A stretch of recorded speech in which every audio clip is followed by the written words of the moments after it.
এক ছিল শ্যামলপুর নামের একটি গ্রাম। সেই গ্রামে ছিল এক অদ্ভুত গরু, তার নাম ছিল চাঁদনী।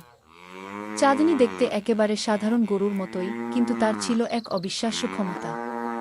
প্রতিদিন সকালে কৃষক রফিক চাচা যখন গোয়ালে যেতেন, তিনি অবাক হয়ে দেখতেন চাঁদনী একদিনে 100 লিটার দুধ দিচ্ছে। গ্রামের সবাই এটা শুনে হতবাক। কেউ বিশ্বাস করতে চাইত না। কেউ বলত, না, এটা নিশ্চয়ই ভুল। কেউ বলত, জাদু আছে নিশ্চয়। রফিক চাচা শুধু হেসে বলতেন, জাদু না ভাই, চাঁদনী আমার নিজের মনের জোর। চাঁদনীর দুধের অদ্ভুত ব্যবহার। 100 লিটার দুধ তো কম কথা নয়। তাই রফিক চাচা প্রতিদিন দুধ ভাগ করে দিতেন।